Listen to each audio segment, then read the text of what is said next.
بسم اللہ الرحمن الرحیم۔ السلام علیکم دوستو، رمضان ایک ایسا پاک مہینہ جس میں قرآن نازل ہوا، جس کے اندر لوگوں کے لیے سیدھا اور صحیح راستہ بتایا گیا ہے۔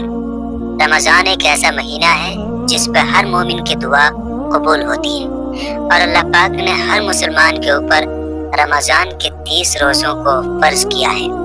دوستو، جیسا کہ آپ سبھی جانتے ہیں کہ رمضان کا مہینہ شروع ہو چکا ہے، اور دنیا بھر میں مسلمان اس مہینے کی برکت سے روزے رکھتے ہیں۔ لیکن کیا کبھی آپ نے سوچا ہے کہ مسلمانوں پر رمضان کے مہینے کے روزوں کو کب فرض کیا گیا، اور کیا ہم سے پہلے والی امتوں پر بھی یہ روزے فرض ہوا کرتے تھے؟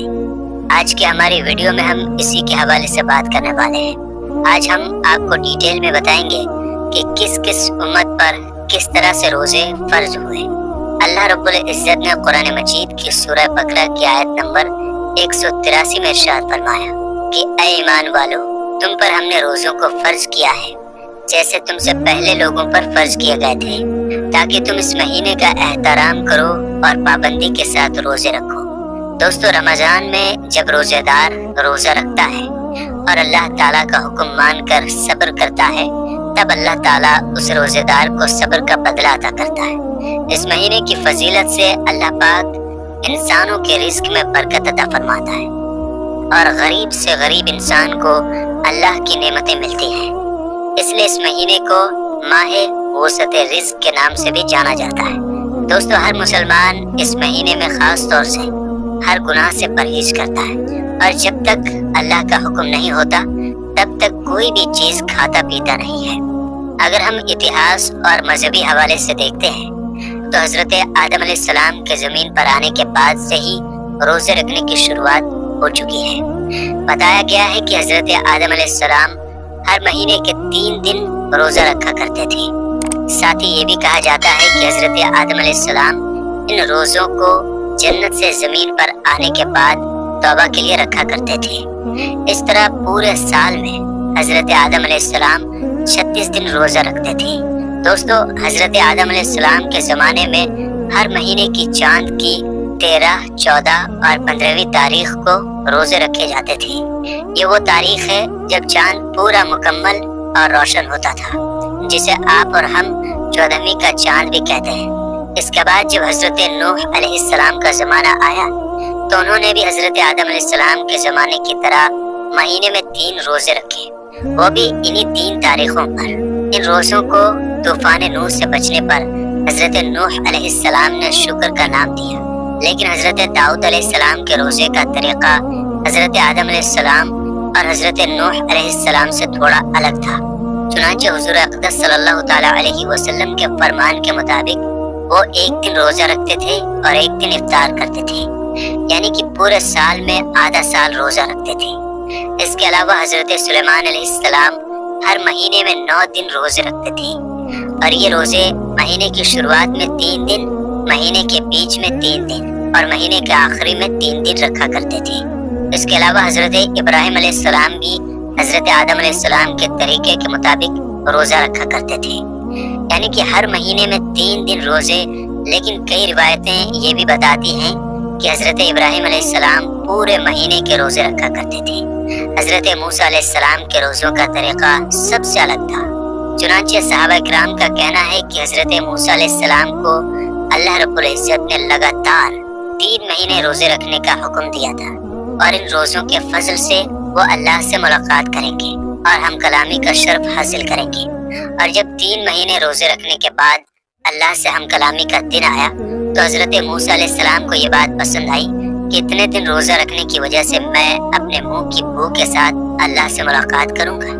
اس لیے انہوں نے ایک پیڑ کی شاخ توڑی اور اس سے مسواک کر لی، لیکن اللہ تعالیٰ کے حکم میں دخل اندازی کرنے کی وجہ سے انہیں 10 دن کے روزے اور رکھنے کا حکم دیا گیا۔ دوستو، قرآن مجید کے اندر حضرت مریم رضی اللہ تعالیٰ عنہا کے روزوں کے بارے میں بھی بتایا گیا ہے۔ حضرت مریم رضی اللہ تعالیٰ عنہا کا روزہ کسی کے ساتھ بات چیت نہ کرنے کا تھا، یعنی کہ خاموشی اختیار کرنے کا۔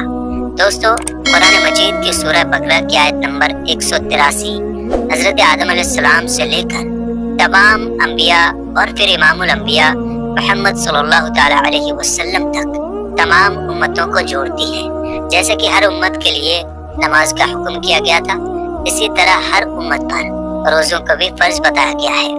पिछली उम्मतों के रोज़े हालातों के मुताबिक आज की उम्मत से अलग थे। रोज़ों की तादाद और ये कब, किस वक्त, किस हालत में रखे जाएंगे, इन सब चीज़ों में आज से फर्क था। रमज़ानुल मुबारक के रोज़े दूसरी उम्मतों पर फर्ज नहीं थे, लेकिन हज़रत मोहम्मद सल्लल्लाहु ताला अलैहि वसल्लम की उम्मत पर रमज़ान के रोज़े हिजरत के 1.5 साल बाद 10 शाबानुल मुकर्रम सन 2 हिजरी को मदीना मुनव्वरा में फर्ज हुए। दोस्तों, अल्लाह पाक ने फरमाया है कि माह रमज़ान वो महीना है जिसमें कुरान को नाजिल किया गया, जो लोगों की हिदायत करने वाला है। साथ ही फरमाया गया कि तुम में से जो कोई शख्स भी इस महीने को अपनी जिंदगी में पाए, उसे इस बरकती महीने में रोजे रखने चाहिए। और अगर कोई शख्स बीमारी की हालत में है या सफर की हालत में है और उसके रोजे छूट जाते हैं, तो वो बाद में इन रोजों को पूरा कर सकता है। दोस्तों, अल्लाह पाक ने हमें हर चीज में आसानी दी है। उसका इरादा हमारे साथ आसानी बरतने का है, सख्ती का नहीं। हमें इस महीने में रोजे रखने चाहिए, और अगर कभी कोई रोजा किसी वजह से छूट जाता है तो उसे बाद में पूरा कर लेना चाहिए। हमें अल्लाह की इस हिदायत पर शुक्र अदा करना चाहिए।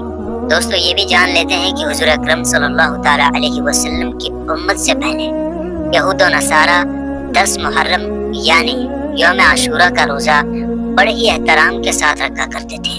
इसी तरह हर महीने की 13वीं, 14वीं और 15वीं चांद की तारीख को उम्मत ने रोजों को बहुत ही एहतराम के साथ रखती थी। चुनांचे हुजूर अकरम सल्लल्लाहु ताला अलैहि वसल्लम ने पूछा कि तुम 10 मुहर्रम का रोजा क्यों रखते हो? तो उन्होंने जवाब दिया कि इस दिन हमारे रब ने हमें फिरौन से निजात दिलाई थी, और इसी दिन समुद्र से रास्ते निकालकर हमारे रब ने हमें दरियाए नील से पार कराया था। चुनांचे हम अपने रब का शुक्र अदा करने के लिए इस दिन रोजा रखते हैं। इस पर हुजूर अकरम सल्लल्लाहु ताला अलैहि वसल्लम ने इरशाद फरमाया कि इस बात के तो हम तुमसे ज्यादा हकदार हैं। लिहाजा तब मुसलमानों को हुक्म दिया गया कि तुम भी मुहर्रम के महीने में रोजा रखा करो। यहूदी 1 रोजा रखते हैं तो तुम 2 रखा करो, एक 9 तारीख को और एक 10 तारीख को। इसके बाद जब कुछ वक्त गुजरा तो 3 रोजे हर महीने रखने के लिए कहा गया, जो कि चांद की 13वीं, 14वीं और 15वीं तारीख थी। मुसलमान इस दिन रोजे रखा करते थे, लेकिन जब रमज़ानुल मुबारक के रोजों को फर्ज किया गया तब इन रोजों को सुन्नत रोजे का दर्जा दे दिया गया। दोस्तों, रमज़ान के महीने के बारे में हुजूर अकरम सल्लल्लाहु ताला अलैहि वसल्लम ने इरशाद फरमाया कि जब इस महीने की पहली रात आती है तब आसमानों के दरवाजों को खोल दिया जाता है, और फिर ये दरवाजे पूरे महीने तक बंद नहीं किए जाते। और जब इस महीने की आखिरी रात आती है तो अल्लाह पाक हर रोजेदार की मग़फ़िरत फरमा देता है। दोस्तों, रोजा रखने के फायदे क्या हैं, क्या आप जानते हैं? यूँ तो शरीयत में हुक्म दिया गया है कि आप रोजा रखें, लेकिन इसके फायदे कितने हैं आप इसको सोच भी नहीं सकते। और आज के ज़माने में जब साइंस की तालीम बहुत आगे है और वो नई नई चीज़ों पर रिसर्च कर रहे हैं, तो उन साइंसदानों ने रोज़े के हवाले से भी रिसर्च की और उन्होंने बहुत सारे फ़ायदे बताए। तो आज हम साइंस के एतबार से तकरीबन 7 फ़ायदे आपको बताएंगे कि रोज़ा रखने के फ़ायदे क्या हो सकते हैं। नंबर 1, साइंसदानों का ये मानना है कि रोज़ा रखने से दिल और दिमाग के लिए बहुत ज़्यादा फ़ायदेमंद होता है। रोज़ा दिल और दिमाग को सेहतमंद बना देता है, ये पहला फ़ायदा है। दूसरा फ़ायदा, जो शख्स रोज़े में रहता है तो उसका ब्लड प्रेशर ना हाई होता है ना लो होता है, बल्कि जितनी ज़रूरत होती है उतनी ज़रूरत में उसका ब्लड प्रेशर रहा करता है, जिसको आप कहते हैं कि ब्लड प्रेशर नॉर्मल है। यही तो वजह है कि आप देखें कि बहुत सारे ऐसे लोग जो 11 महीने लगातार ब्लड प्रेशर बीपी से परेशान रहते हैं, लेकिन रमज़ानुल मुबारक के महीने में वो रोज़ा रखते हैं तो अल्लाह के फजल करम से उनको कोई तकलीफ नहीं होती है।